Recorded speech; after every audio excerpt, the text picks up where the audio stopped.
Introducing Options Mastery Course. Master the options trading with LaDucTrading's options mentor, Hans Albrecht. Use a special promo code to get $100 off. For more information, scan this QR code or click on the link in the description. Options are a way to kind of limit your risk in a lot of ways. A lot of what I do is income type things, but also when the market is showing that desire to really kind of go bananas and do well, that's when I want to start taking advantage of leverage a little bit, right? So there's two ways you can trade options. Options sort of come in two forms, which is the sort of thinking around options, generalizing a little, but you kind of have two categories. You've got the income trade, which is selling, in a sense, selling leverage. So you're saying, I'm going to be the insurance company and I'm going to sell you a credit spread. I'm going to sell you a cash secured put. I'm long stock. I'm going to sell you a covered call. And so what does that mean? Well, it means that you are accepting a premium. You're receiving a kind of a rent, but you are accepting being on the other side of leverage. If I sell a credit spread that's $10 wide and I receive $2 for that, I'm taking advantage of a number of things that I'll tell you about in a moment. But I'm also accepting that the $2, if it goes completely wrong, could end up being an $8 kind of hit. So when you're on the income side of things, you are taking in premium, which, as I teased a moment ago,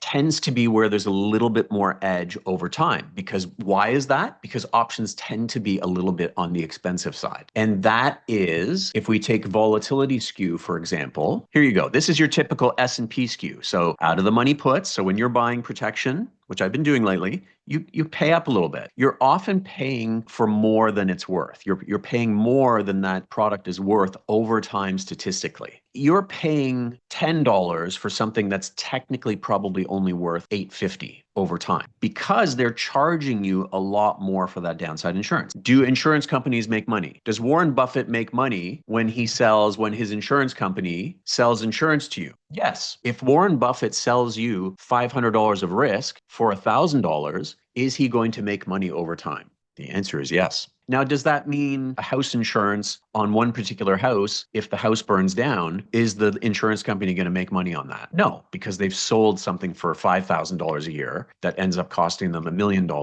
in repairs. But over time, if you spread that risk out, you're going to make money. So generally speaking, options tend to be a little bit on the expensive side because there are a number of reasons for that, but because people are normally buying protection, but they tend to be a bit more expensive on the downside. So the put side tends to be a bit more expensive, whereas the call side tends to be not very expensive and much closer to fair value. And that's why on our show, Samantha and I do a show every week on Wednesdays. I often talk about that upside is not very expensive. The upside is relatively cheap, right? So the upside is often kind of compressed because a lot of funds come in and they sell calls against stock and things like that. So it's sort of supply driven. So when you're in the income game, you generally have a little bit of an advantage there, less so in covered calls, because you're selling something that's a little bit too expensive. Now, what about the other side of the coin? If you are long options, you're the opposite. Remember, in the first one, we're selling something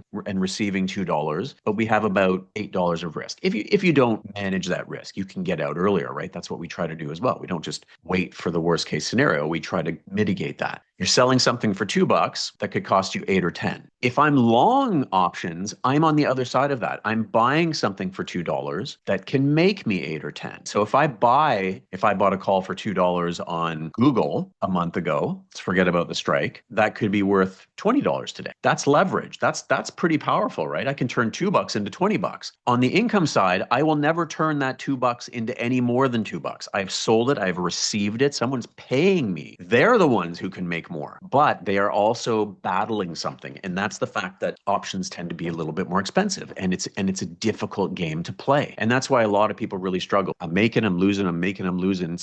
I can make money. I just can't keep it. I haven't made anything for 2 years. That's what kind of happens. A lot of long option players eventually lose money and many give up. We know the statistics. We're always in an area where we have to be very, very aware of certain things. And one of those things is really option pricing. So it's really kind of always playing within this sort of spectrum of income income, leverage, income, leverage. And so what I do is I really focus on how do we bring those together in the best way possible. And the best way possible is to look for the best way to use leverage and the best way to use income, and then sort of pivot when it makes sense.